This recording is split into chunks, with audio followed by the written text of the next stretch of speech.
Welcome my YouTube channel.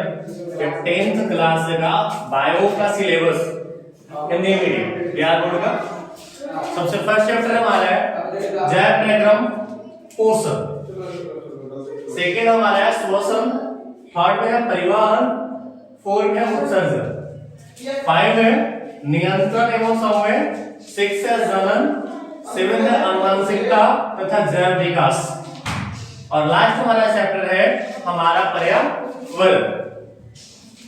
तो इस सबको देखिए, सबसे पहले जैव डायग्राम और पोषण, श्वसन, परिवहन, उत्सर्जन, नियंत्रण और संवेग, जनन, आनुवंशिकता तथा जैव विकास हमारा पर्यावरण। इन सभी के बाद 12th का भी वीडियो आपको अपलोड किया गया। जैव डायग्राम क्या है, अब जैव डायग्राम क्या है या पोषण क्या है, तो डायरेक्टली लोग जैव डायग्राम को ना पोषण को ही देखिए। पोषण क्या है, ठीक है, तो सिंपल सबको हल्का हल्का इंट्रोडक्शन करते जाइए, बाकी चैप्टर बाय चैप्टर को वीडियो मिलते रहेगा।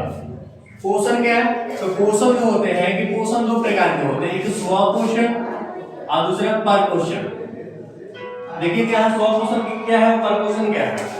तो स्वपोषण में कहते हैं पोषण क्या है, तो वैसी प्रक्रिया जिससे हमारे शरीर का वृद्धि विकास या वैसी प्रक्रिया जिसमें हमें पोषक तत्वों की प्राप्ति होती है।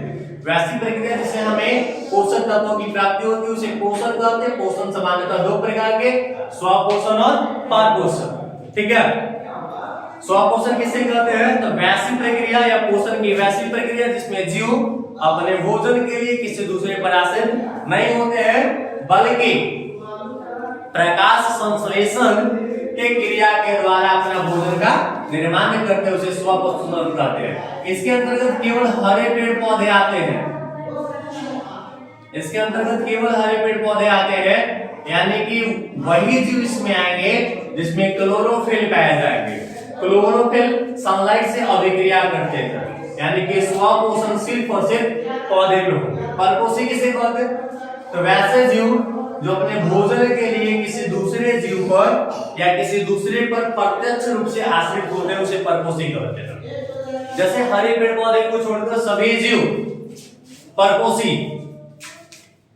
इसके बाद आगे श्वसन किसे कहते हैं, तो यह एक प्रकार का संपूर्ण प्रक्रिया है जिससे हमारे शरीर के सभी क्रियाएं संपन्न होती है, ठीक है।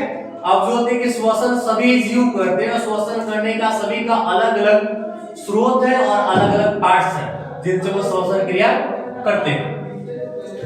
इसके बाद परिवहन, तो परिवहन किसे कहते हैं, तो हमारे पास इसी में मेन चीज है परिवहन में हम पढ़ेंगे हार्ट, इसको हृदय बोल सकते हैं, दिल बोल सकते हैं, जिगर बोल सकते हैं।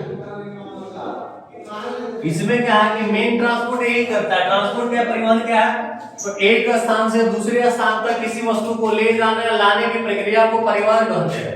लेकिन हम लोग अपने बुक के एक पार्ट में चलेंगे तो परिवहन किसे कहते हैं, तो हमारे शरीर में ब्लड को एक स्थान से दूसरे स्थान तक ले जाना और लाने की प्रक्रिया को परिवहन कहते हैं। ठीक हमारे जैसे ही पौधे को होते हैं, पौधे जल से खनिज लवण जल को अवशोषित कर पत्तियों तक पहुंचाते हैं और पत्ती बने हुए भोज्य पदार्थ को सभी भाग तक पहुंचाते हैं, जिसे परिवहन कहते हैं। अब यहाँ पे हार्ट की बात होती है, तो हार्ट की हमारा परिवहन करता क्या, तो हार्ट हमारे बॉडी में ब्लड का परिवहन करता है, रक्त का परिवहन करता है।